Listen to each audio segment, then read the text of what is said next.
Buenas noches. Lo invito a que abra su Biblia en Lucas 16, versículo 19. Vamos a ver un pasaje que habla sobre una historia que se llama Lázaro y el rico. Esta es una continuación de la serie Las parábolas de Jesús, pero hoy vamos a ver este pasaje y vamos a aprender algunas cosas. Lucas 16, versículo 19. ¿Ya lo tiene? Voy a leer. Dice así: había un hombre rico que se vestía de púrpura y de lino fino, y hacía cada día banquete con esplendidez. Había también un mendigo llamado Lázaro, que estaba echado a la puerta de aquel, lleno de llagas, y ansiaba saciarse de las migajas que caían de la mesa del rico, y aun los perros venían y le lamían las llagas. Aconteció que murió el mendigo y fue llevado por los ángeles al seno de Abraham, y murió también el rico y fue sepultado. Y en el Hades alzó sus ojos estando en tormentos, y vio de lejos a Abraham y a Lázaro en su seno. Entonces él, dando voces, dijo: Padre Abraham, ten misericordia de mí, y envía a Lázaro para que moje la punta de su dedo en agua y refresque mi lengua, porque estoy atormentado en esta llama. Pero Abraham le dijo: Hijo, acuérdate que recibiste tus bienes en tu vida, y Lázaro también males, pero ahora este es consolado aquí y tú atormentado. Además de todo esto, una gran sima está puesta entre nosotros y vosotros, de manera que los que quisieren pasar de aquí a vosotros no pueden, ni de allá pasar acá. Entonces le dijo: te ruego pues, Padre, que le envíes a la casa de mi padre, porque tengo 5 hermanos, para que les testifique, a fin de que no vengan ellos también a este lugar de tormento. Y Abraham le dijo: a Moisés y a los profetas tienen, óiganlos. Él entonces dijo: no, padre Abraham, pero si alguno fuere a ellos de entre los muertos, se arrepentirán. Mas Abraham le dijo: si no oyen a Moisés y a los profetas, tampoco se persuadirán, aunque alguno se levantare de los muertos. Existe una controversia acerca de que si este pasaje que acabamos de leer es una historia de la vida real que Jesús tomó o es una parábola. Algunos argumentan que es la única historia en la Biblia en que Jesús, que se confunde con una parábola, en la cual Jesús identifica a los personajes por nombre. Él nombra al pobre como Lázaro. Por lo tanto, según muchos estudiosos de la Biblia, entre ellos algunos padres de la iglesia primitiva, aseguraban que era un caso de la vida real, una historia real. Por lo tanto, lo consideran no como una parábola, sino como una historia de 2 hombres que es muy posible que, según la narración de Jesús, los que lo estaban escuchando conocían a ese Lázaro. No es Lázaro el que resucitó, el hermano de Marta y María, no, es otro Lázaro. Entonces, pero en fin, en lo personal yo me inclino en que es una historia real. Sin embargo, ese no es el punto principal ahora, sino la enseñanza que nos dejó Jesús en este pasaje de las Escrituras. Eso es lo importante para nosotros ahora. Entonces, en este pasaje Jesús nos da a conocer la situación real que experimentan los malos y los justos después de la muerte. Y vamos a aprender 5 lecciones que encontramos ahí, por lo menos, vamos a ver 5, por medio de las cuales nosotros vamos a aprender qué es lo que dice Jesús acerca de qué sucede con los justos y los malos cuando mueren. La primera lección que vamos a aprender es acerca de que la condición material de un hombre, de una persona, no puede servirnos como un argumento para saber la condición espiritual que alguien tenga ante Dios. Déjeme explicárselo. Por ejemplo, un rico puede estar mal ante Dios, ¿sí o no? Un pobre también puede estar mal ante Dios, ¿sí o no? Pero hay ricos que pueden estar bien delante de Dios. Y hay pobres que también pueden estar bien delante de Dios. ¿Entendió eso? Bueno, en el caso de la historia de Lucas 16, 19, habla del caso de un hombre rico que no estaba bien delante de Dios y de un pobre que estaba bien delante de Dios. Y aquí el punto central es lo que ellos iban a experimentar después de la muerte. No tanto aquí, sino después de la muerte. Entonces dice el versículo 19, vámonos al estudio de la parábola o de la historia, como que prefiera usted, no hay ningún problema. Si ustedes insisten que es una parábola, yo no tengo problema, porque eso no es lo importante aquí, repito, sino lo que Jesús enseña acerca de lo que sucede cuando morimos los seres humanos. Lucas 16, 19 dice, había un hombre rico. Bueno, las riquezas materiales, ya dijimos, no son indicio contundente de que el rico en este caso tiene el favor de Dios. Los judíos de aquel tiempo eso creían. Como hoy muchos cristianos creen que la prosperidad material es síntoma de que tú estás bien con Dios, pero eso no es verdad, ¿sí? Las escrituras, al contrario, muestran el peligro de las riquezas y que algunos ricos no pudieron entrar al reino de Dios. Por ejemplo, aquel joven que se acercó a Jesús en Lucas 18, un par de capítulos adelante, de un joven que vino a decirle que quería vida eterna, y en el 22, Lucas 18, 22, después de unas interrogantes que Jesús le hizo, Jesús, oyendo esto, le dijo, aún te falta una cosa, le dice, vende todo lo que tienes y dalo, ¿a quién? A los pobres. O sea, este era otro rico. Y dalo a los pobres, y tendrás tesoro en el cielo, y ven y sígueme. Entonces él, dice, oyendo esto, se puso muy triste, porque era muy rico. Al ver Jesús que se había entristecido mucho, dijo, cuán difícilmente entrarán en el reino de Dios los que tienen riquezas. Versículo 25, porque es más fácil pasar un camello por el ojo de una aguja que entrar un rico en el reino de Dios, porque su Dios es el dinero, las riquezas. Entonces vemos pues aquí que este hombre había prosperado, pero estaba muy lejos del reino de Dios y no quiso arreglar sus cuentas con Dios. En Santiago capítulo 5, si abre su Biblia ahí conmigo, ahí hay un juicio que el apóstol Santiago está diciendo en contra de los ricos que explotan al pobre. Entonces vemos también aquí ricos que están mal delante de Dios, pero hay ricos que estaban bien delante de Dios, como Abraham era muy rico, ¿se acuerda? Y estaba bien, es el padre de la fe, estaba bien con Dios. Entonces vamos a ver Santiago 5, 1 al 5, al 6. Bueno, dice así, vamos ahora, ricos, llorad, dice, y aullad por las miserias que os vendrán. Vuestras riquezas están podridas, vuestras ropas están comidas de polilla, vuestro oro y la plata están enmohecidos, y su moho testificará contra vosotros, y devorará del todo vuestras carnes como fuego. Habéis acumulado tesoros para los días postreros. Y esta era la razón de este juicio de Santiago. Dice, he aquí, fíjese, clama el jornal de los obreros que han cosechado vuestras tierras, el cual, el jornal, por engaño no les ha sido pagado por vosotros. Os explotaban a la gente y eso aumentaba sus riquezas. ¿Conoce gente así? Pues ¿dónde trabajo? Dice usted. Bueno, yo no sé.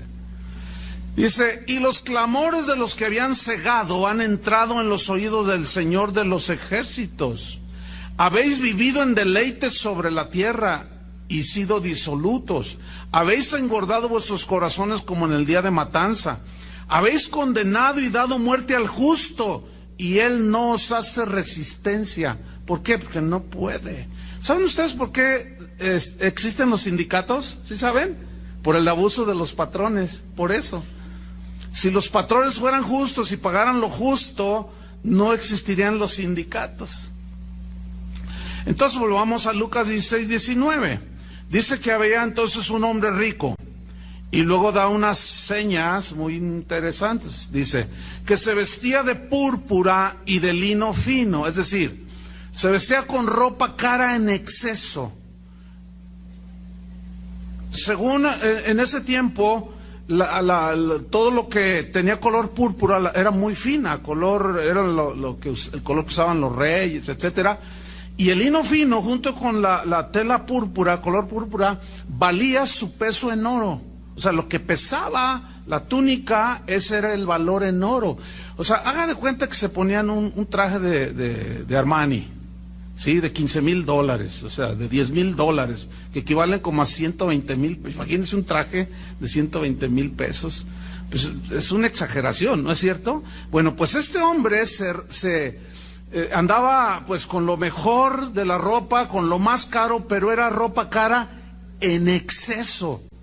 ¿Sí? Usted puede tener ropa buena que tiene un costo relativamente significativo, pero dura bastante. A veces dicen que lo caro sale barato, ¿no es cierto?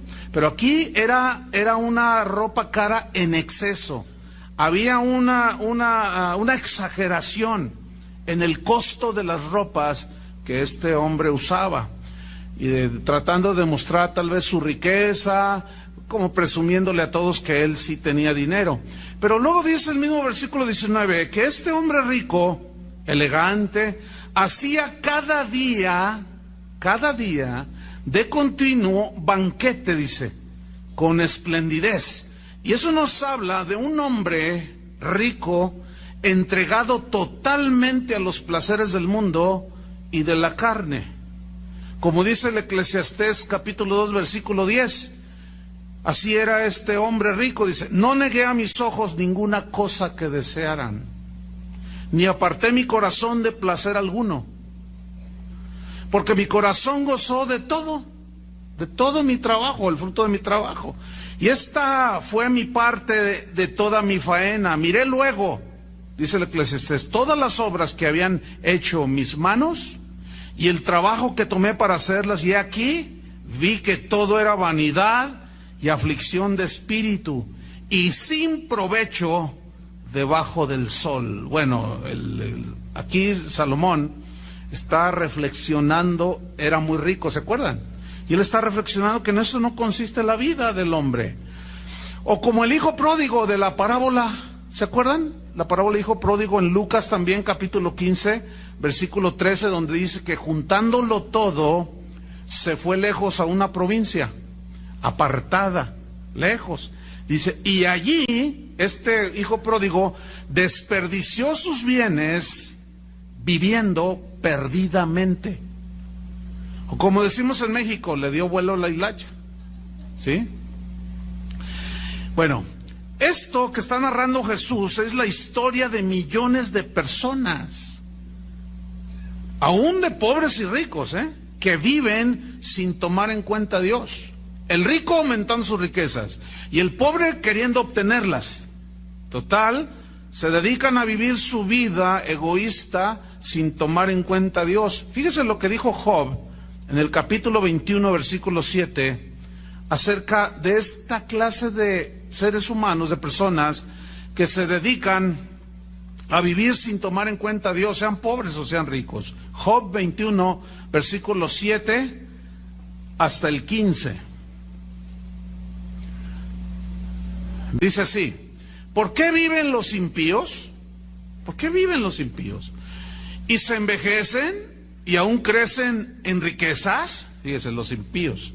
Ahí notamos una vez más que las riquezas no son sinónimo de estar bien con Dios. Está diciendo los impíos, y aún crecen en riquezas. Versículo 8, su descendencia se robustece a su vista, y sus renuevos o sus hijos están delante de sus ojos.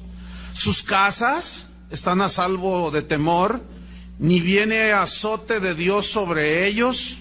Sus toros engendran y no fallan, paren sus vacas y no malogran su cría. O sea, una prosperidad notable, ¿no? Versículo 11, salen sus pequeñuelos como manada, y sus hijos andan saltando, contentos, alegres, como si Dios no existiera. Al son del tamboril y de cítara saltan y se regocijan al son de la flauta, o sea, fiestas, eso se refiere, ¿sí? Tan baile allí, en su antro antiguo. Versículo 13, pasan sus días en prosperidad y en paz descienden al Seol o a la sepultura. Versículo 14, dicen a Dios, apártate de nosotros, porque no queremos el conocimiento de tus caminos, no queremos saber nada de ti. ¿Conoce gente así? Versículo 15, dicen los impíos, ¿quién es el Todopoderoso para que le sirvamos? ¿Y de qué nos aprovechará que oremos a Él? Así hay gente rica, pero también así hay gente pobre. Si Dios existiera, ¿por qué me tiene en esta situación? Dicen. Y comienzan a decir un montón de cosas. Pero en realidad no les interesa conocer los caminos de Dios. Bueno, pues así vivió este hombre de la historia, volviendo a Lucas 16, así vivió este rico. Pero en el versículo 20, Lucas 16, 20, dice lo siguiente: había también un mendigo llamado Lázaro. Aquí la palabra mendigo se traduce de una palabra griega que lleva implícito este significado. Es alguien que está en una pobreza extrema de las cosas elementales. O sea, hay pobres que comen un plato de frijoles en la mañana, en la tarde, 2 comidas. Hay otros que pueden hacer las 3 comidas, pero siguen siendo frijoles con 2 tortillas. Hay otros que hacen una sola comida, esos son más pobres. Hacen una sola comida al día. Pero hay quienes pueden pasar 2, 3 días y no tienen qué comer. Esos son más pobres. Pero hay todavía algunos muchísimo más pobres, en pobreza extrema, que puede pasar una semana, 15 días y no tienen una sola tortilla, un solo pedazo de pan. Y dice la Biblia que este hombre pobre en extremo se llamaba Lázaro. Pobre. ¿Se acuerdan una vez que una mujer llegó con Jesús y traía un frasco de alabastro? El alabastro es el material, es una especie de mármol, y dentro tenía un perfume de mucho precio, ¿se acuerdan? Y ella rompió el frasco y ungió a Jesús. Vamos a ver esta historia en Marcos 14:4. ¿Cuál fue la reacción de algunos de sus discípulos cuando vieron que este perfume de gran precio era pues desperdiciado a la vista de ellos? Vamos a ver lo que dijo Jesús aquí. Dice Marcos 14:4. Dice, y hubo algunos que se enojaron dentro de sí por lo que había hecho esta mujer y dijeron, ¿para qué se ha hecho este desperdicio de perfume? Versículo 5. Porque podía haberse vendido por más de 300 denarios, o sea, 300 salarios mínimos. Una cantidad bastante significativa para un perfume, y más en ese tiempo. Dice, y haberse dado, ¿a quiénes? A los pobres. Parecía como un desperdicio, parecía una como incongruencia, pero detrás de esto, uno de los que murmuraban era Judas. Porque no todos los evangelios dicen que dijo eso porque él le pellizcaba del dinero ahí, del tesoro del Señor. Y murmuraban contra la mujer, dice el versículo 6, pero Jesús dijo, dejadla, déjenla en paz. ¿Por qué la molestáis? Buena obra me ha hecho. Miren el versículo 7. Siempre tendréis a los pobres con vosotros. ¿Qué dijo Jesús? Siempre. Esto me suena como a confesión negativa, ¿no? ¿Será que el mismo Jesús ni siquiera tenía la revelación de la confesión positiva, no? Porque según los que creen eso, pues la Biblia está llena de confesiones positivas. Pues ¿qué confesión tan positiva la de Jesús? A los pobres siempre los tendréis entre vosotros. No porque Dios quiera así, sino porque como consecuencia del pecado y de la condición de la sociedad, el fuerte abusa del débil. Y el rico se enriquece más y el pobre se empobrece más. Y lo injusto de la vida, no lo injusto de Dios, es lo injusto de las conductas de nosotros. No es una injusticia de parte de Dios, porque cuando puso a Adán y a Eva, los puso a los dos en las mismas condiciones. ¿Sí o no? Bueno, entonces dice, ustedes siempre tendrán a los pobres con vosotros, y cuando queráis, les podréis hacer bien. Pero a mí no siempre me tendréis. O sea, así como estaba en ese momento Jesús. Ha hecho lo que podía, porque se ha anticipado a ungir mi cuerpo para la sepultura. De cierto os digo que donde quiera que se predique este evangelio, en todo el mundo también se contará lo que ésta ha hecho para memoria de ella. Mire, yo hoy lo estoy contando. Pero aquí lo que yo quiero resaltar es lo que Jesús dijo acerca de los pobres. Siempre los tendréis entre vosotros.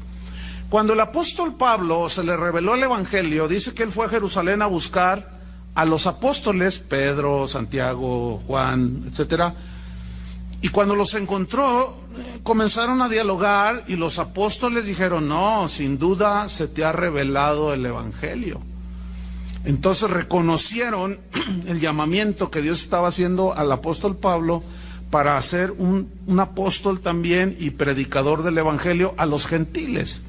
Entonces los discípulos o los apóstoles le hicieron un encargo a Pablo en Gálatas 2:10. Dice así: solamente nos pidieron, después de que reconocieron que su ministerio era de Dios, solamente nos pidieron que nos acordásemos de los pobres. Fíjate, acordarse de los pobres. Cristianos y no cristianos,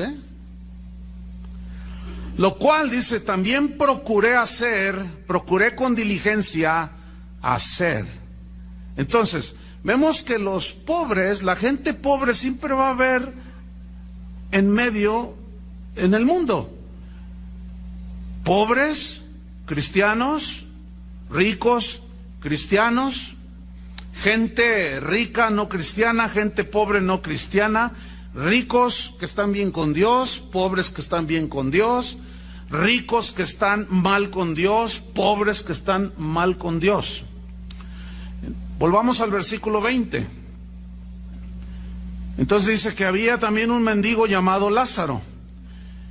Y vea la condición en la que estaba. Dice que estaba echado, o así como tirado, a la puerta de aquel, o sea, del palacio del rico, lleno de llagas. Mire, este hombre no solo sufría por su pobreza, sino que también estaba enfermo. Sufría en todo sentido. Este hombre era tan pobre que no tenía ni para comer y tuvo que ir a mendigar un pedazo de pan a la casa de un rico, del que él veía que tenía. Sin embargo, por lo que se ve, ¿a dónde se fue este Lázaro, este pobre? Dice que se fue al seno de Abraham, donde ya su dolor, sus lágrimas habían pasado. Se ve que este hombre era pobre, pero era creyente en Dios. Tenía la fe que salvaba.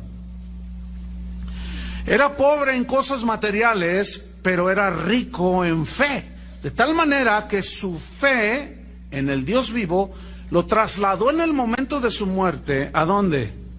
A la presencia del Señor. En Apocalipsis 2, versículo 9, a la iglesia de Esmirna, mire lo que les dice. Yo conozco tus obras. Ponga atención. Apocalipsis 2:9 le dice: yo conozco tus obras y tu tribulación la conozco también, y tu pobreza. Pero luego dice: pero tú eres rico. Fíjese qué interesante. Aquí pobreza es un equivalente a lo de Lázaro, la mendicidad de Lázaro.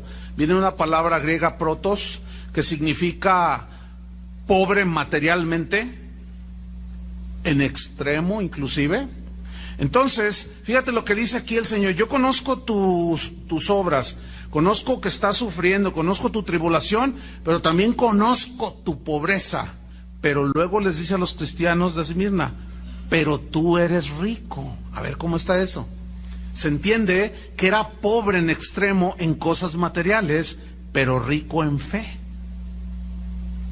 Dice la Biblia en Santiago que a los pobres se les dio el ser enriquecidos con la fe. ¿Sí? Son pobres materialmente, pero son ricos en fe. ¿Sabe? Les voy a decir una cosa. ¿Sabe en qué lugares es donde yo he visto las manifestaciones de fe más puras, más limpias, más sinceras, que yo al menos en mi vida he visto? Con los pobres. Todos aquellos viajes que hicimos a las zonas indígenas y muchos lugares, por muchos años, son los lugares donde más he visto una fe tan sólida, tan fuerte, y tú llegas a esos lugares y es gente sumamente pobre, pero rica en fe. Yo muchísimas veces, siempre que íbamos en camino, yo siempre me ponía nervioso. Le voy a explicar por qué. Porque supuestamente yo iba a enseñarles de la palabra. Y bueno, Dios me ha dado algunas cositas, ¿no? Pero la verdad es que yo me sentía como, ¿cuál es la palabra? ¿Cuál sería? Me sentía como, ayúdenme. Deudor, no tanto deudor, sino un poco cohibido, porque yo decía, no, yo no sé qué haría yo si estuviera en esa condición como ellos. No sé si me explico. Entonces me sentía así como apenado a la vez, en una situación muy extraña. Una vez, nunca se me olvidará esto, nunca en mi vida se me va a olvidar. Llegamos a una población lejísimos, allá en la sierra de Michoacán, la tierra de Toño Lázaro y de su esposa. ¿De dónde son? ¿Pero de qué parte? Ario de Rosales, Jalisco. No es Michoacán. Bueno, llegamos allí a no me acuerdo el nombre de la población, en plena sierra. Y cuando llegamos, nunca se me olvida que salió el pastor, su esposa y sus hijos. Un lugar pobrísimo. Su casa era una choza. Entonces, nunca se me olvida que la señora, la esposa del pastor, le dijo a su niño, hijo, agarra la gallina. Entonces, yo vi que el niño se fue detrás de la gallina, se fue primero buscando la gallina y no salía. No la hallo, mamá, no la hallo. Nomás tenían una gallina. Y cuando de repente brinca la gallina, era una gallina más flaca que... No, la verdad. Entonces el chiquillo fue y la agarró, y la señora, pues, delante de nosotros, le corta la cabeza y la mete en una olla que tenía allí con agua y la despluma y toda la cosa, y luego en otra olla mete la gallina. Y pues empezamos a conversar, todos llegamos cansados y dice, yo nunca vi que le puso, escúcheme bien, ni un jitomatito, mucho menos cebollita, sin sal, no tenían sal. Entonces dijo, hermanos, ya está el caldo de gallina. Entonces ya nos sentamos y el hermano Pablo me miraba y me dice, ¿vas a dar gracias tú, Chuy? Me dijo. Yo dije, sí. Entonces yo di gracias. Señor, gracias, y en fin, oré. Y empecé a comer aquel caldo de gallina sin sal, sin tomatito, sin nada, en fin. Entonces no sabía a nada el caldo de gallina, pero nos la comimos. Entonces el hermano Pablo me dice, mira, Chuy, dice, esta gente, ya cuando estábamos acostando, me dijo, mira, Chuy, esta gente nos dio todo lo que tenía. Todo lo que tenía nos dio. Y yo nada más estaba observando si tú ibas a rechazar la comida. Y yo le dije, no, pues usted me ha enseñado. Ya, él me había dado unas lecciones que son largas de contar y ya no sería el evangelio. Nada más es una ilustración. Pero, ¿sabe? Es allí donde yo he visto las manifestaciones de fe más sinceras, más limpias, más... En fin, ahí estaba este hombre enfermo, hambriento, pero era rico en fe. ¿sí? Lucas 16:21 dice, y ansiaba, o sea, esta palabra ansiaba habla hasta de una actitud desesperada por comer, ¿eh? Yo no sé cuántos de ustedes han sentido hambre en alguna ocasión. No lo sé. Si usted me pregunta a mí, yo le voy a decir la verdad. Yo nunca he estado en una situación así en toda mi vida. O sea, yo puedo decir, le soy sincero, yo puedo decir, yo nunca he estado en una situación así. Por lo tanto, no sé lo que sentía este hombre, pero yo puedo casi asegurar que aquí hay gente que sí ha estado en esa situación. Pero de que he visto gente así, déjenme decirles otra cosa, ¿eh? Esa gallina, ellos no comieron. Nos la dieron a nosotros, los que íbamos ahí. Y nos tocó de a pedacito así, toda flaquita y la piernita. Estaban media anoréxica la gallina, pobrecita. Entonces dice que ansiaba saciarse de las migajas que caían de la mesa del rico. Y esta frase, que migajas que caían de la mesa del rico, ahí es una alusión a la abundancia que había en la mesa del rico, que lo hacía desperdiciar la comida. O sea, Lázaro de alguna manera se dio cuenta que el rico tiraba mucha comida. ¿Sí? Hay un refrán que dice, lo que el rico desecha, el pobre lo aprovecha.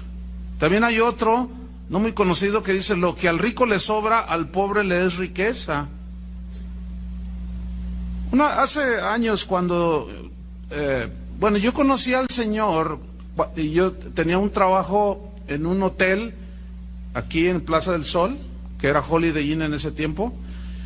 Y pues ahí hacen banquetes suntuosos y todo. Y nunca se me olvida, todavía yo no era cristiano. Nunca se me olvida que, por ejemplo, había un banquete para 500 personas. No, yo a veces entraba a la cocina, andaba haciendo mi trabajo, inspeccionando cosas, etcétera, y yo miraba aquellas mesas, aquellos recipientes llenos de comida, pero en abundancia. Entonces les daban de comer a todos. Y siempre yo podía ver que había platos que apenas algunos pellizcaron. Y siempre sobraba un montón de comida. Entonces nunca se me olvida aquella noche, después de un banquete, que entré a la cocina y vi a los cocineros tomando los recipientes de la comida que había sobrado, que no habían tocado siquiera, mire, en los botes de basura, tirándola. Entonces, fíjese, yo ni cristiano era, y le dije, oye, ¿a poco tiran la comida? Dice, sí, son órdenes de arriba. Le digo, ¿cómo? ¿Cómo? Dice, sí, mira, es que hace tiempo, antes de que tú entras a trabajar aquí, venía la gente pobre y se les regalaba, pero no nos la acabábamos, porque este es un hotel de 5 estrellas, de lujo. Entonces llegaba mucha gente acá por el costado, pero pues daban mal aspecto. Entonces dijeron, no, mejor tiren la comida. Y yo me dije, dentro de mí dije, no, pues qué injusto es esto, qué terrible es esto, pero es una realidad, ¿no es cierto? Ahora, aquí hay una enseñanza que yo quiero dejar plasmado en ustedes. Y es la siguiente: no desperdiciemos ni despreciemos lo que muchas veces Dios nos da en abundancia.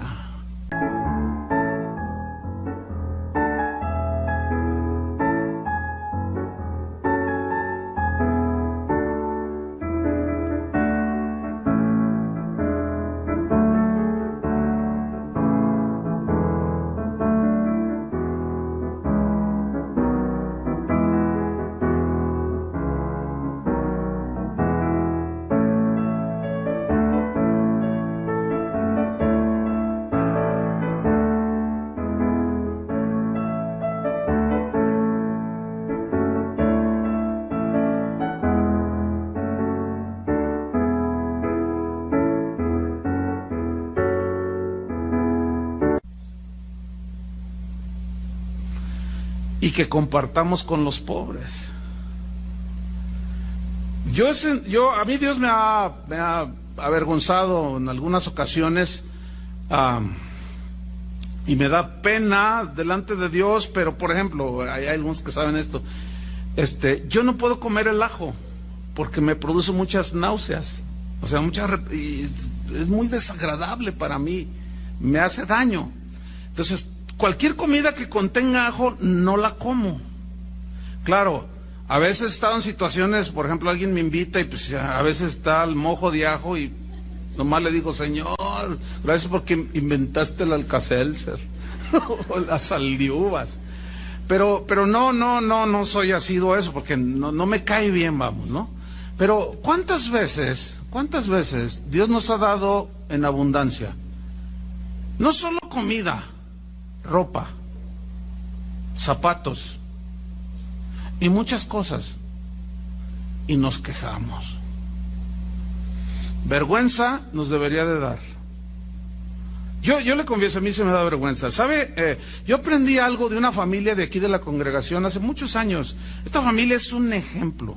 La verdad, esa familia siempre le tengo un aprecio especial por ese corazón que ellos tienen. Pues su papá, hoy sus hijos ya son grandes, pero cuando estaban chiquititos, a mí me constó una vez verlos aquí por la de Federalismo, dos días antes del 25 de diciembre, ya ve que se celebran la Navidad y todo ese asunto, y yo lo vi allí con unas cajas, con un montón de ropa, de zapatos, y ¿qué estás haciendo? Le dice, no, dice, mira, es que cada año, dice, nosotros descacharrizamos. ¿Entienden esa palabra? O sea, todos los... hacemos en mi casa hacemos una descacharrización, esa palabra ya la inventé. Por lo visto, ¿a poco no han oído de los cacharros? O sea, de que en su casa tiene un montón de cosas que están buenas, pero que no las usa. Entonces, si hacemos una limpieza, son cosas buenas, ropa buena, y cada año, dice, hacemos escudriñamos allí y sacamos toda la ropa de él, la mía, que está buena, pero que ya no la uso, y que a veces nada más la tenemos allí. Y por años ellos siempre hicieron eso. Y dice, mira, la verdad no puedo decir que me despojo porque es algo que nos sobra y yo le doy gracias a Dios, dice, pero comparto. Escúchenme bien, si cada uno de ustedes, yo aprendí eso y yo cada año lo hago. De verdad, porque me inspiró, ¿verdad? Y bueno, cada año voy a mi ropero y miro la ropa y digo, ay Señor, Dios me da abundante ropa. Corbatas me regalan casi diario. Tengo un montón. Ropa, zapatos, hace poco que fui allá a La Paz, terminé de predicar y un hermano me dice, oye, quiero que vayas a mi tiendita, dice. Entonces me dice el pastor, dice, yo te llevo, dice, es que te quiero regalar algo, quiero que, entonces, yo digo, bueno, sí, está bien. Le digo, oye, ¿qué onda? Dice, no, vamos, dice, tiene una tienda ahí en La Paz. Entonces, ya llegamos, no, hombre, pues era un tiendón, no, ¿cuál tiendita? Era una tiendota de puros zapatos originales. O sea, Nike, pura marca, nada pirata, todo original. Entonces me dice, ¿sabes qué, Chuy? Quiero regalarte zapatos. Yo le dije, es que tengo. Me dice, no, me dice, mira, ven. Entonces me lleva a un aparador y me dice, mira, yo te recomiendo estos. Dice, ¿qué medida eres? Ya le di el número. Entonces, cuando yo lo agarro así y veo el precio, 2,500 pesos. Escúchame bien, en mi vida yo pagaría 2,500 pesos por un par de zapatos, aunque tuviera los 2,500 pesos. Entonces yo le dije, no, mira, mejor de acá. No, mira, a ver, mídete esto. Entonces me mido. ¿Y qué tal? No, pues parece como que te meten un guante en el pie. O sea, finísimos el calzado. Y dice, bueno, pues color y y órale. Y a ver, ¿qué número es tu esposa y tus hijos? Y mire, yo salí así. Dije, Señor, pero salí, no crea, le soy sincero, agradecido con Dios Y le agradecí al hermano, pero así como, Señor, ¿qué onda? O sea, bueno, gracias, ¿verdad? Pero por otro lado, veo a gente que no tiene siquiera. Bueno, cada año, por esa inspiración que recibí de aquel hermano, yo lo hago. Y saco un montón de cosas, hermano, un montón de cosas que no porque las desprecie, sino porque se van acumulando. Y a veces me encuentro un montón de cosas, zapatos, camisas, trajes. El asunto con esto, bueno, así me sucede a mí, no sé, tiene que ser algo soberano de Dios. Pero por ejemplo, yo digo, voy a regalar 8 trajes. Entonces los escojo. Nunca regalo algo que esté mal, nunca haga eso tampoco. Entonces los tomo, entonces Dios me pone, entonces yo los reparto. Mire, apenas los doy y a los 3 días ya tengo 10 nuevos. Y yo digo, ay Señor, ya no sé si, eso, ¿por qué? No lo sé. No lo sé. Yo sé que algunos estarán pensando, ¿y por qué a mí no me pasa eso? No lo sé. ¿Yo qué le puedo decir? Yo estoy diciendo lo que a mí me pasa, pero aquí la enseñanza, volviendo a ella, es no desperdiciar ni despreciar lo que Dios nos da, hermanos. Ese es el punto principal aquí, ¿verdad? Y de la abundancia que Dios nos da, pues descacharricemos. Y usted se va a encontrar con que tiene un montón de cosas buenas que usted puede bendecir a uno que tiene menos que usted. Lucas 16:21. Entonces ansiaba saciarse de las migajas que caían de la mesa del rico. Pero vea su condición. Y aún los perros venían y le lamían las llagas. Qué triste que un animal demuestre más fidelidad y afecto por un pobre y un enfermo que un rico como el de la historia, ¿no es cierto? Dicen que el perro es el mejor amigo del hombre. ¿Será? Hay muchas historias muy interesantes de animales. Un día me dijeron, oye Chuy, ¿has visto la película Siempre a tu lado? Digo, no, mírala, hasta vas a llorar. Le digo, no, yo no lloro. Es una historia de un perrito que mostró una fidelidad, no sé cuántos lo han visto, ¿no? Está preciosa la película. Y ahí se muestra la fidelidad de un perro, impresionantemente hacia su amo. No les voy a contar la historia, obviamente. Pero si la pueden ver, se llama Lázaro y el rico. Se llama Siempre a tu lado, así se llama la película. Bien. Entonces, fíjese, cuando hay abundancia hay un peligro. Cuando hay escasez también hay peligro. En las dos situaciones hay peligro. En el caso de la escasez hay peligro porque la gente puede blasfemar. Pero cuando hay abundancia se corre el peligro de olvidarnos de Dios. Porque como tienes mucho, ya ni oras, ya ni le pides, ya ni nada. Pero yo estoy convencido, y bueno, lo que yo alcanzo a ver en la Biblia es que el peligro de la abundancia es más mencionado en la Biblia que el peligro de la escasez, porque el pobre tiende a agarrarse más de Dios, ¿entiende? Y el rico tiende a olvidarse de Dios. Entonces es más peligrosa la situación de tener. Mire Ezequiel, capítulo 16, versículo 49, una escritura muy interesante que habla de Sodoma y Gomorra.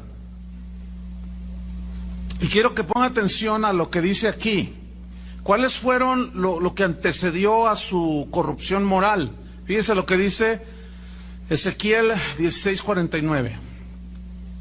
Dice así: he aquí que esta fue la maldad de Sodoma, tu hermana. Le está hablando a Gomorra, ¿sí? Dice, esta es la maldad de tu hermana Sodoma. Y luego le dice, soberbia, saciedad de pan. Y número 3, abundancia de ociosidad.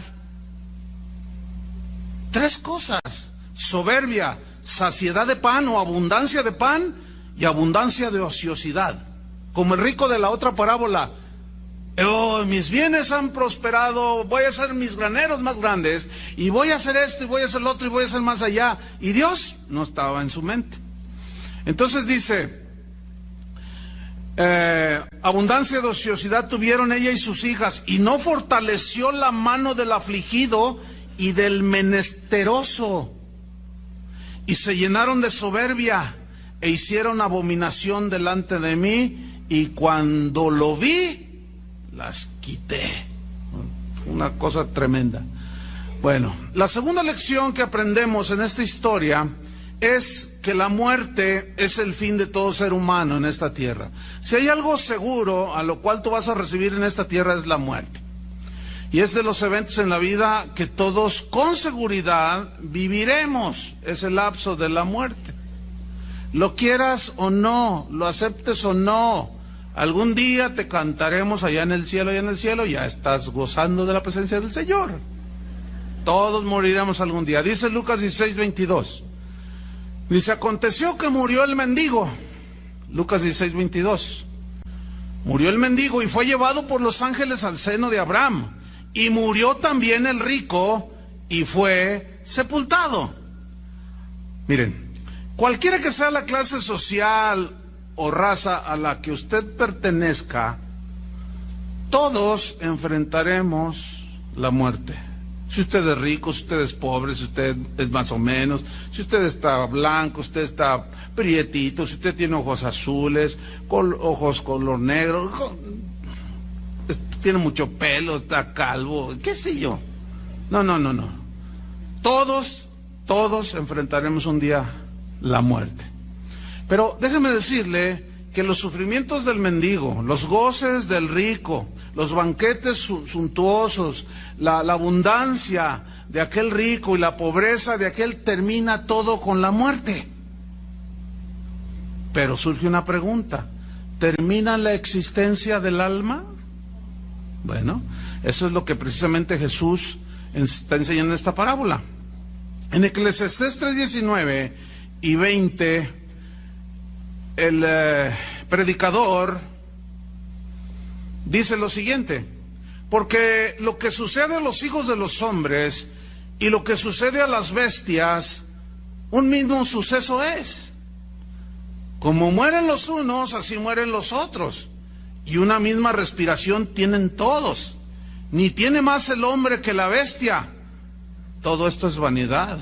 Todo va a un mismo lugar, todo es hecho del polvo, y todo volverá al mismo polvo. Pobres, ricos, blancos, negros, todos. Entonces la muerte es un acontecimiento cuya certeza nadie puede negar, ¿verdad que no? No, pues eso, el que se atreva a decir no existe la muerte, ya se puso muy filósofo. Pero este acontecimiento muy poco, o sea, de la muerte, muy pocos, nadie lo puede negar. Todos dicen, no, hasta el ateo dice, no, pues un día estaré allí, dicen. Pero muy pocos prestan atención a que un día efectivamente enfrentaremos ese episodio. Muchas personas comen, beben, hablan, hacen planes, como si fueran a vivir en este mundo para siempre, y como si nunca fueran a morirse y terminar sus días aquí en la tierra, y descuidan el futuro de su alma. Pero todo cristiano, todo creyente verdadero debe de guardarse de este error. Y si alguno escucha, reflexione. Entonces, fíjense, un antiguo cristiano dijo: el que desee vivir piadosamente conforme a la voluntad de Dios, debe pensar con frecuencia en su último día en esta tierra. Uno de los mejores antídotos para vivir sin egoísmos, sin excesos, como los excesos del rico, sin orgullo, sin vanidades, precisamente es pensar en el día de la muerte. Miren lo que dice Eclesiastés capítulo 7, versículo 1 al respecto. Dice así: mejor es la buena fama que el buen ungüento, y mejor el día de la muerte que el día del nacimiento. Mejor es ir a la casa del luto que a la casa del banquete, porque aquellos en la casa del luto es el fin de todos los hombres, y el que vive o que está vivo lo pondrá en su corazón. Mejor es el pesar que la risa, porque con la tristeza del rostro se enmendará el corazón. El corazón de los sabios está en la casa del luto, mas el corazón de los insensatos en la casa en que hay alegría. Pero esta palabra alegría también se traduce fiesta. ¿Dónde es donde la mayoría de la gente quiere estar? La fiesta, ¿sí? En la celebración, en el regocijo, vamos a gozar la vida, y luego hay una boda y se reparten 100 invitaciones y llegan 300. Pero a los velorios no. Yo nunca he visto, bueno, yo he estado en muchas fiestas. Antes de ser cristiano estuve en fiestas no cristianas, como cristiano he estado en fiestas también, que son fiestas sanas, y ahí contento, ahí algarabía, y está bien, pero escúcheme bien, yo nunca recuerdo haber estado en una fiesta donde no se toma en cuenta a Dios, donde la gente de pronto reflexionara y tratara de enmendar sus caminos. Pero como pastor he estado no sé cuántos funerales, es más, el lunes estuvimos en uno más. Este año se nos inició y se empezaron a morir algunos hermanos de la congregación. Ya están con el Señor. Y el lunes a mí me tocó atender uno, pero murió también el papá de Israel unos días antes. Y bueno, el lunes murió un hermano de los más antiguos de aquí de la congregación. Yo creo que tenía 25 años de ser miembro aquí en la congregación. Y pues fui un rato allí antes de que lo sepultaran y compartí.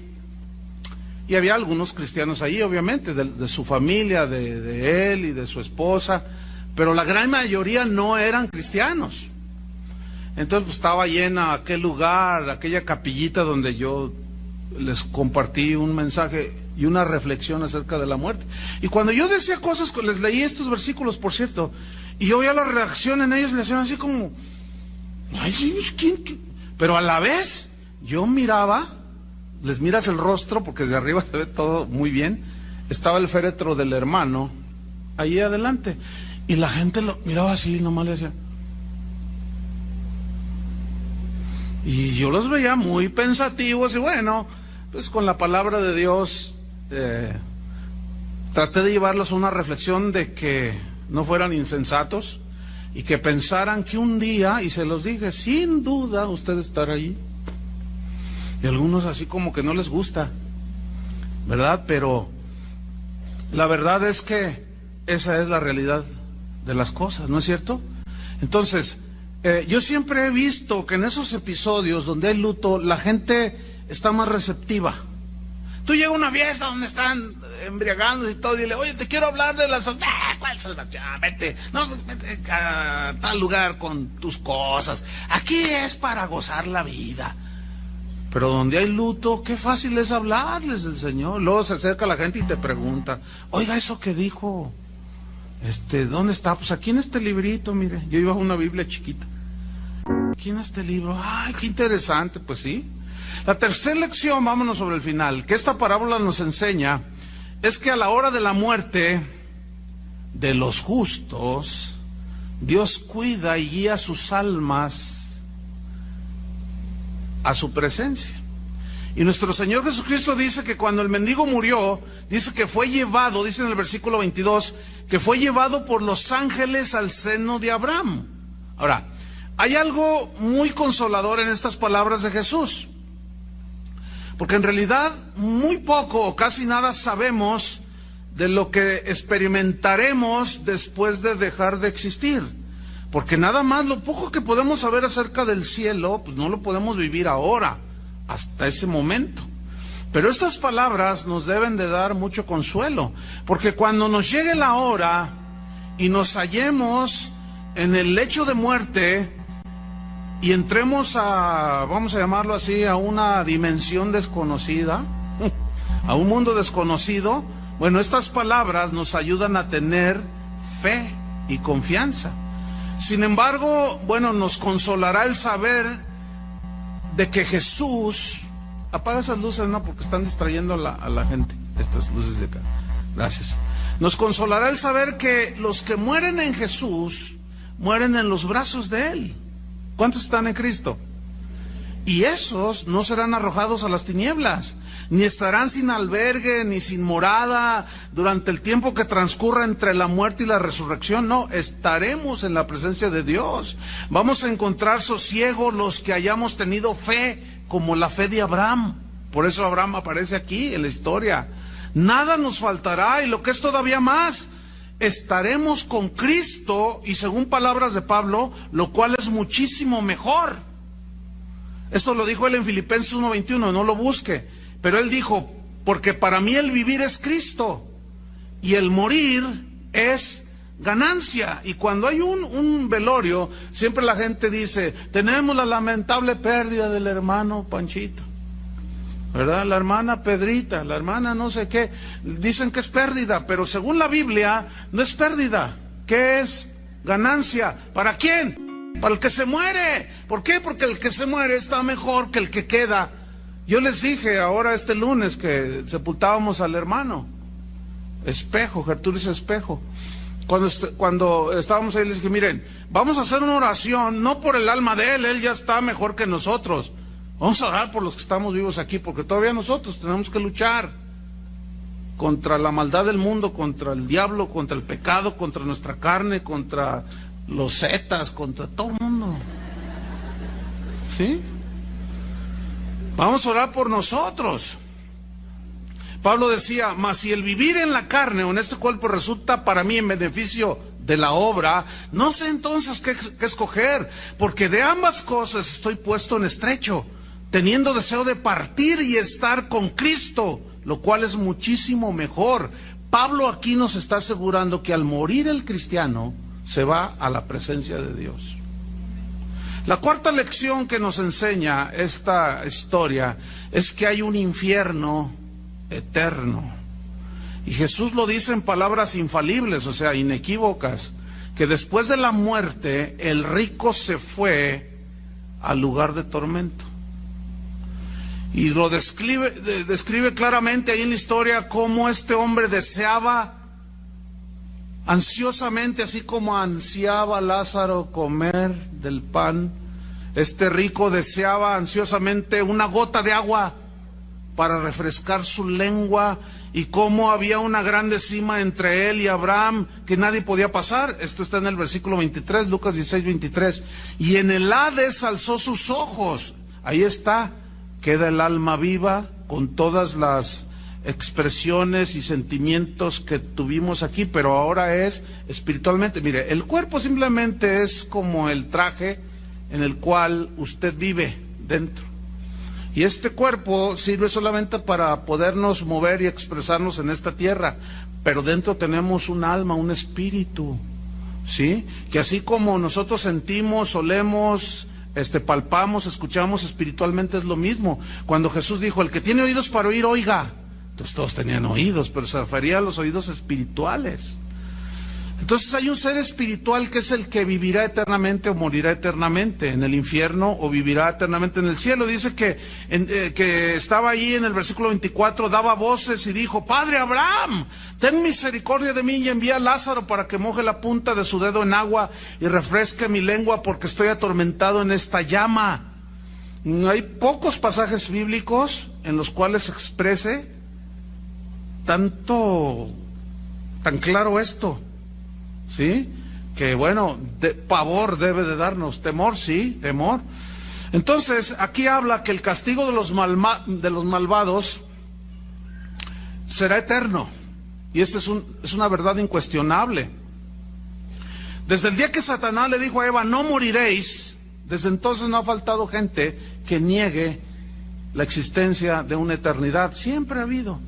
Pero vamos a desengañarnos, o afirmar nuestras convicciones. Hay un infierno para los impíos y hay un cielo para los creyentes.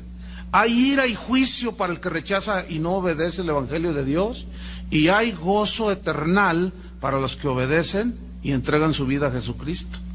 Dice el versículo 25, pero Abraham le dijo, hijo, acuérdate que recibiste tus bienes en tu vida, y Lázaro también males, pero ahora este es consolado aquí y tú atormentado ahora. ¿Qué fue lo que trasladó a este mendigo a la presencia de Dios y al gozo eternal? Su fe. Obras ni siquiera, ¿qué podía hacer? No tenía nada para hacer buenas obras. ¿Qué fue lo que lo trasladó? Sus obras. ¿Qué fue lo que condenó al rico? Sus malas obras. Muestra de que no tenía fe. Versículo 26. Además de todo esto, una gran cima está puesta entre nosotros y vosotros, de manera que los que quisieran pasar de aquí a vosotros no pueden, ni pasar, ni de allá pasar acá. Y finalmente, en quinto lugar, la historia nos enseña que los no convertidos aprenden cuando ya es demasiado tarde. Vamos a ver el versículo 27. Entonces le dijo: te ruego pues, padre, que le envíes a la casa de mi padre, porque tengo 5 hermanos, para que les testifique, a fin de que no vengan ellos también a este lugar de tormento. Y Abraham le dijo: a Moisés y a los profetas tienen, óiganlos. ¿Qué significa esa frase? Los escritos de Moisés y los escritos de los profetas tienen, ahí están ya las escrituras, oigan y escuchen y crean las escrituras. Pero mire la respuesta de este hombre, versículo 30. Él entonces dijo: no, padre Abraham, pero si alguno fuere a ellos de entre los muertos, se arrepentirán. Mas Abraham le dijo: si no oyen a Moisés y a los profetas, tampoco se persuadirán, aunque alguno se levantare de los muertos. Es decir, que los milagros no tienen el poder de convencer absolutamente a nadie para transformar su corazón y darles la fe que los salva. Pero creer en las Escrituras sí tienen ese poder. Pablo dijo: no me avergüenzo del Evangelio, porque es poder de Dios para salvación a todo aquel que cree. Por eso, hermanos, debemos de predicar el Evangelio. Entonces, la historia nos dice que el rico deseaba que Lázaro fuera a la casa de su papá para que le dijera a sus hermanos que tuvieran fe en Dios, que se portaran como Dios quería, para que no llegaran a ese lugar de tormento. Esto nos demuestra que ya era demasiado tarde. Generalmente las personas tratan de reaccionar cuando ya no hay remedio. Siempre la gente dice: no, cuando esté a punto de la muerte me arrepiento. Ay, sí, pregúntale a los que se les prendió el fuego allá en el Estado de México, o a los que cuando un terremoto así en un segundo les cayó todo encima, a ver si tuvieron tiempo. Eso es una insensatez, todos esos pensamientos. Entonces, la muerte es algo que todos vamos a reconocer, pero la insensatez de no haber puesto atención a nuestra situación espiritual actual, eso va a determinar el lugar al que tú y yo vamos a ir ese día en que tengamos la muerte. Para muchos va a ser demasiado tarde, porque rechazaron en esta vida. Ya no hay miren, todo eso de purgatorio y de que yo te compro unas indulgencias, o como el apóstol de por allí que dice que él saca del infierno a los que él ora, y entonces son puras mentiras. Porque si así fuera, entonces ¿para qué murió Cristo? Si no existe el infierno, como algunos predicadores actualmente andan proclamando por allí, que el infierno no existe, entonces vamos a hacer cualquier cosa. Si el infierno no existe, pues entonces no hay tormento, no hay castigo. Entonces, ¿de qué me va? Escúcheme bien, queridos hermanos, si no hay infierno, tampoco hay cielo. Si no hay cielo ni infierno, tampoco hay pecado. Y si no hay pecado, tampoco hay maldad, ¿verdad que no hay maldad? Aquí en la del Fresno fue un hecho de buena voluntad que 2 niñitas ya no existen aquí en esta tierra. ¿Cómo le llamaría eso a usted? Entonces, si hay maldad, ¿usted cree que eso se puede quedar impune en la ley de los hombres? Pero ante la ley de Dios, ¿podrá quedar impune todo eso? No. Entonces, si no hay infierno, Pablo decía: si Cristo no resucitó, si no hay todo eso, comamos y bebamos, mañana moriremos y somos como los perros. En otras palabras. Pero, queridos hermanos, no somos animales. O como dicen los científicos, animales pensantes. Pues piénsele, animal. Sí.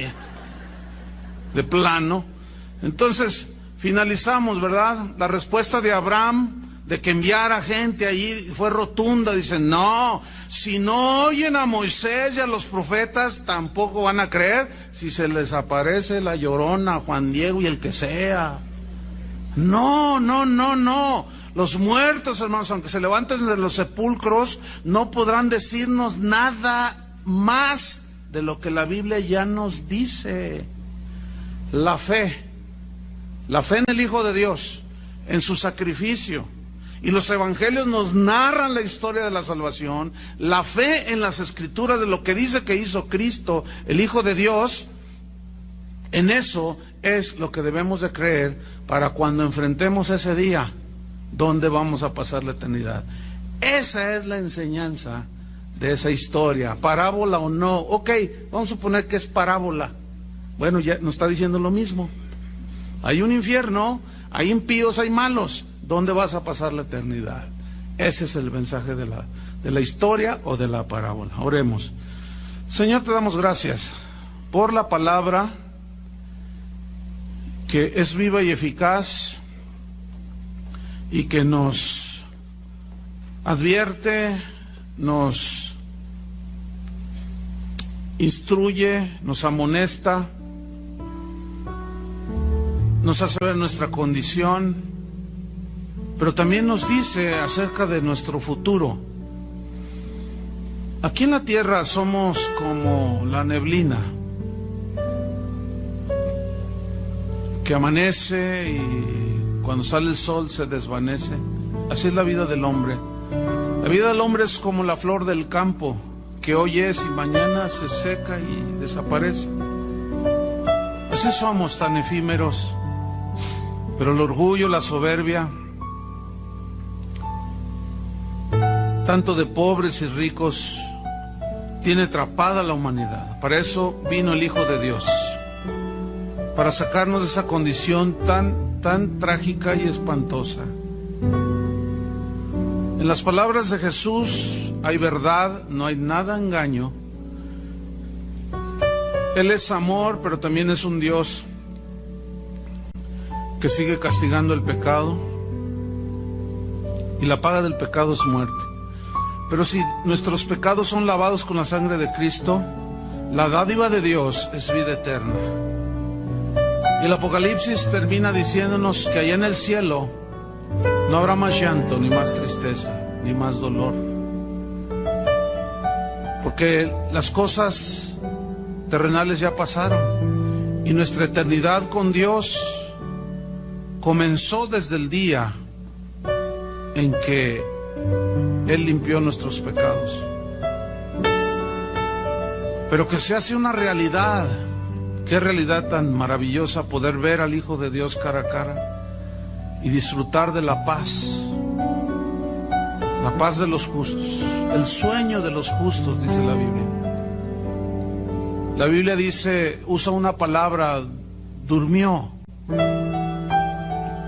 que era un hebraísmo que significa murió, pero es que la Biblia dice así, ellos utilizaban esta expresión durmió, que no significa en ninguna manera que el alma no quede latente, está latente y sus sentidos, sino significa que es un descanso ya para el que muere en Cristo, pero que nuestros cuerpos serán enterrados, pero un día se escuchará la trompeta y vendrá el Hijo de Dios, y los muertos en Cristo, dice la Biblia, resucitarán primero cuando Él venga por su pueblo.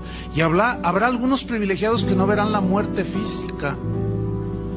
Y Pablo era uno de los que creían eso. Y él dijo, luego los que habremos quedado, los que vivimos cuando el Señor venga, seremos arrebatados en un abrir y cerrar de ojos. Por tanto, amados, alentaos los unos a los otros con estas palabras. No se cansen de hacer el bien, enseñó el apóstol, porque a su tiempo segaremos y no desmayamos. Aliéntese su corazón. Asegura que tú estás en Cristo por medio del arrepentimiento genuino. Gracias te damos, Señor, por tu palabra que nos da vida. Oramos, Señor, por aquellos que rechazan. Oramos para que en tu misericordia, Señor, no sea demasiado tarde para ellos. Pero eso no depende de nosotros, sino depende de la respuesta que le den a tu llamado, Señor. Nuestra responsabilidad solo es predicarles, hablarles de las verdades del Evangelio. Y aquí están, Señor. En el nombre de Jesús, Padre, te damos las gracias. Amén. Que Dios les bendiga a todos.